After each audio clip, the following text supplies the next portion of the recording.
파리 생제르맹의 이강인이 선발 출전해 61분을 소화한 가운데 팀은 홈에서 바르셀로나에 승리를 내줬습니다. PSG는 11일 오전 4시 프랑스 파리의 파르크 대 프랭스에서 열린 바르셀로나와의 챔피언스리그 8강 1차전에서 2대3으로 패했습니다. 홈에서의 패배가 쓰린데요. 4강 진출팀은 오는 17일 2차전에서 가려집니다. 이날 PSG는 4-3-3 포메이션으로 나섰습니다. 킬리안 은바페, 마르코 아센시오, 우스만 덴벨레가 3톱을 만들었습니다. 비티냐, 파비안 루이스, 이강인이 중원에 배치됐습니다. 누누 멘데스, 루카스 베랄두, 리카 에르난데스, 마르퀴뇨스가 수비진을 구축했습니다. 잔루이지 돈나룸마가 골키퍼 장갑을 꼈습니다. 바르셀로나도 같은 포메이션을 꺼내들었습니다. 하피냐, 로베르트 레반도프스키, 라민 야말이 3톱으로 출격했습니다. 프랭키 더 용, 세르지 로베르토, 일카이 귄도간이 중원을 지켰습니다.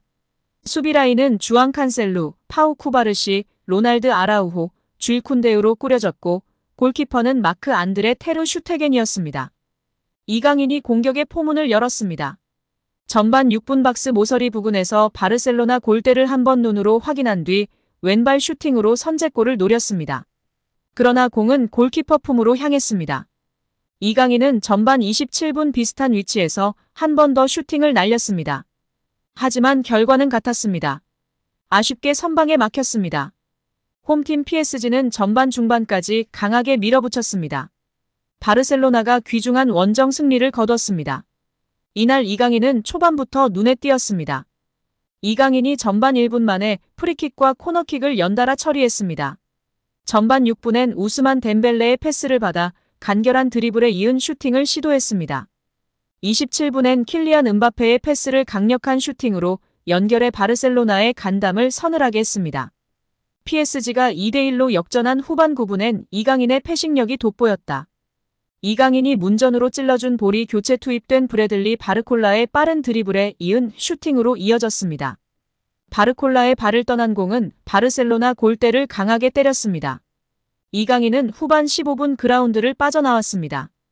이강인의 빈자리인 워렌 자이르 에메리가 대체했습니다. 이강인은 이날 60분간 그라운드를 누비며 2차례 유효 슈팅과 패스 성공률 94%, 키 패스 3회 등을 기록하며 만점 활약을 보여줬습니다. 이제 PSG는 17일 스페인 바르셀로나 스포티파이 캄 노우에서 챔스 8강 2차전 바르셀로나와의 대결을 벌입니다. PSG는 이날 무조건 이겨야 합니다. 1골 차로 이기면 연장전을 치릅니다.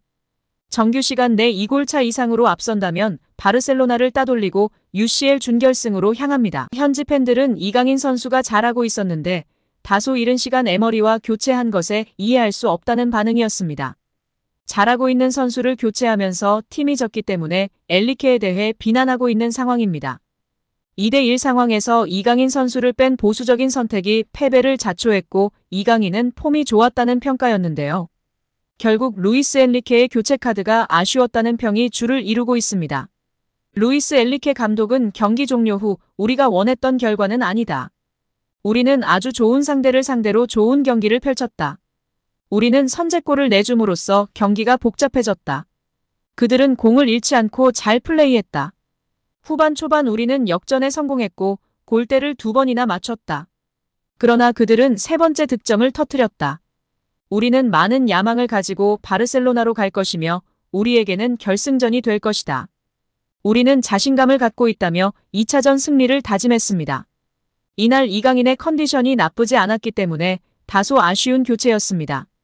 61분을 뛰고 교체 아웃된 이강인은 볼 터치 49회, 슈팅 2회, 패스 성공률 94%, 키 패스 3회, 롱 패스 1회, 태클 1회 등을 기록했습니다. 축구 통계 매체 소파스코어 기준 이강인은 평점 7.3점을 받았습니다. 비티냐, 덴벨레 다음으로 높은 평가였습니다. 축구 통계 매체 후스코어드닷컴도 준수한 평가를 내렸습니다. 매체는 이강인에게 평점 6.7점을 부여했습니다. 비티냐, 덴벨레, 멘데스에 이은 4번째로 높은 평가였습니다. 여기에 에르베 르나르 프랑스 여자 축구대표팀 감독이 한국에 대한 관심을 공식화했습니다. 7일 스포츠조선은 르나르 감독과의 인터뷰 내용을 전했습니다. 르나르 감독은 매체에 한국 A대표팀과 2026년 북중미 월드컵을 함께하고 싶다는 뜻을 밝혔습니다. 이어 현재 여러 팀이 감사하게도 관심을 보내주고 있는데 내 최우선 순위는 한국 대표팀이라고 밝혔습니다.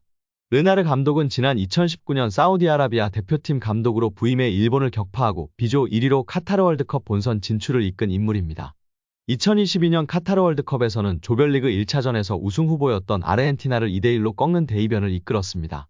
당시 리오넬 메시가 이끌고 있던 아르헨티나가 카타르 월드컵에서 겪은 유일한 패배였습니다. 이후 사우디 축구협회와 불화로 지휘봉을 내려놓은 르나르 감독은 프랑스 여자대표팀 감독으로 취임, 2023년 호주 뉴질랜드 여자 월드컵에서 4강을 기록했습니다. 그는 올해 7월 파리올림픽을 끝으로 프랑스 축구협회와 계약이 만료됩니다. 그는 이미 최근 기자회견에서 올림픽이 끝나면 떠나고 싶다는 의사를 프랑스 축구협회에 전달했다며 프랑스 여자대표팀과의 결별을 선언했습니다. 르나르 감독은 매체에 최근 여러 팀들과 이야기를 나누고 있다. 조만간 결정을 내릴 예정이라며 아직 대한축구협회와는 어떤 접촉도 하지 않았다고 밝혔습니다. 이어 한국 대표팀을 맡으면 서울에 상주할 계획이다. 한국 축구의 발전을 위한 일이라면 무엇이든 할 것이라고 했습니다. 그는 한국 대표팀은 지난 카타르 월드컵에서 16강에 올랐다.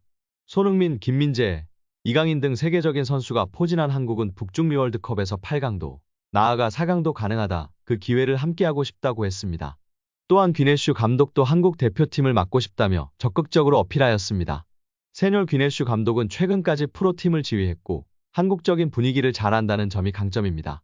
이미 지난 2월부터 여러 매체를 통해 한국행 의사를 밝힌 바 있는 귀네슈 감독은 5일 KBS와 인터뷰에 직접 등장해 강력한 의지를 전했습니다.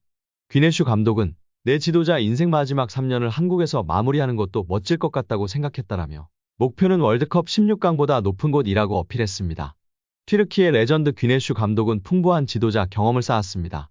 트라브존스포르에서 지도자 생활을 시작해 튀르키예 대표팀, FC 서울, 베식타스 감독직 등을 역임했습니다. 뚜렷한 성과를 여러 번 냈습니다.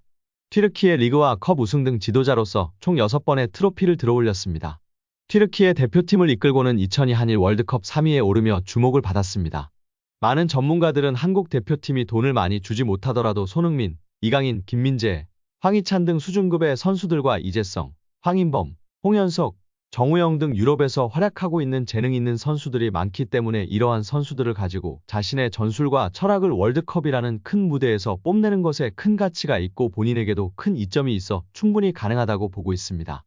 연봉은 당연 이전 클린스만 독일인 아저씨만큼은 보장해준다면 가능하다고 보고 있습니다. 과연 어느 감독이 와서 우리 이강인, 손흥민, 김민재, 황희찬 선수 등을 잘 살리며 한국 축구를 발전시킬 수 있을까요? 오늘 영상은 여기까지입니다. 끝까지 시청해주셔서 감사합니다. 늘 건강하시고 더 좋은 영상으로 찾아뵙겠습니다. 구독과 좋아요도 잊지 마시고 부탁드립니다. 감사합니다.